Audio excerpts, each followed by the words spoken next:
आज हम देखेंगे कि TL431 क्या होता है। TL431 एक जीनर की तरह काम करता है। ये एक एडजस्टेबल जीनर हीट होता है, जो कि इसमें बस थोड़ी सी कांस्टेंट वोल्टेज और जो हमें इनपुट मिलती है वो मिल सकती है। हम इसका इसलिए यूज करते हैं TL431, जहाँ जीनर से हम केवल एक जीनर के लगा सकते हैं, एक जीनर से की वैल्यू लगा सकते हैं उसके, यहाँ पर हम इसके जो हमें रिक्वायर्ड होती है उस तरह से हम वोल्टेज ले सकते हैं। थोड़ा सा देखते हैं क्या होता है TL431। इस तरह से कुछ सिंबल बना होता है जो थ्रू होल को बाकी SMT के इस तरह से होते हैं। बाकी और भी तरीके से आते हैं, लेकिन दो और इसमें आप दिखा दे रहा हूँ। अब इसका पिन नंबर सबसे इम्पोर्टेंट पिन नंबर कैसे है, जो पिन नंबर 1, 2 और 3, इसको कहते हैं RAC। हम इसको इस तरह से RAC के नाम से याद कर सकते हैं। जैसे यहाँ देखेंगे, फर्स्ट पिन आपका रेफरेंस, सेकंड पिन एनोड और थर्ड पिन कैथोड।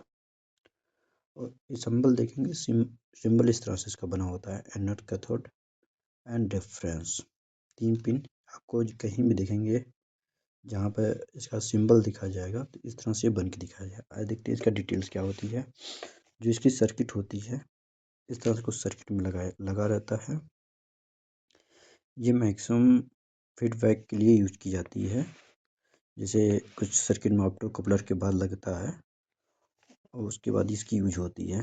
जिस तरह से आप यहाँ देख सकते हैं कि ये एक ऑप्टो कपलर है, उसके बाद इसको यूज किया गया है। ये रेफरेंस मतलब ये पूरा अपना TL431 का सर्किट है। कैसे कैसे यहाँ पे पूरा कनेक्शन किया गया है।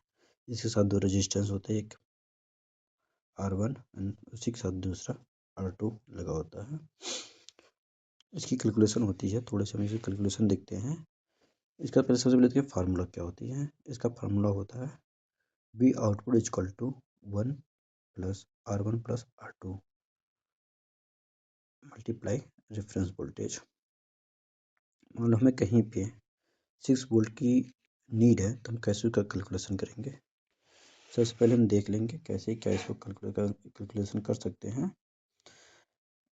जब हमें 6 वोल्ट की रेजिस्टेंस होती है, और फिर हमें एक चीज़ ये भी पता होनी चाहिए इसमें, जो हमारे TL431 है, इसको 2.5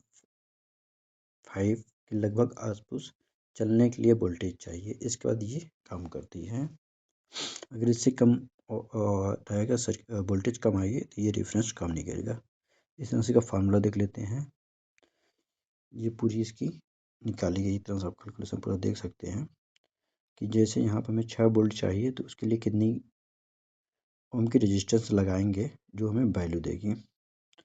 अब जैसे मान लो अगर हम एक छोटा सा कैलकुलेशन यहाँ पर देखते हैं।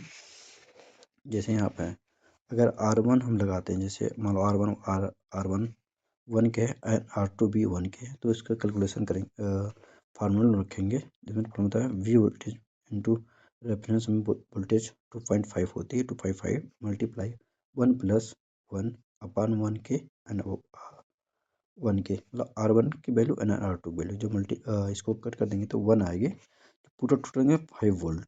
इस तरह से हम किसी भी वोल्टेज को निकाल सकते हैं कि ये वोल्टेज भी होगी। अगर हमें ये वोल्टेज मान लो 5 वोल्टेज, तो हमें इस वोल्टेज के थ्रू हमें इस रेजिस्टेंस की वैल्यू निकालनी है। तो इस तरह से हम रिवर्स कैलकुलेशन कर सकते हैं। जैसे कि ये हमें 6 वोल्ट थी, जहाँ पर हमें आउटपुट पहले दे दिया गया, हमें ये नीड चाहिए, तो उसी तरह से हम रेजिस्टेंस की कैलकुलेशन किए हैं। Okay, thank you so much. इस तरह से हम और छोटे छोटे वीडियो बनाते रहेंगे। आप हमारे वीडियो को लाइक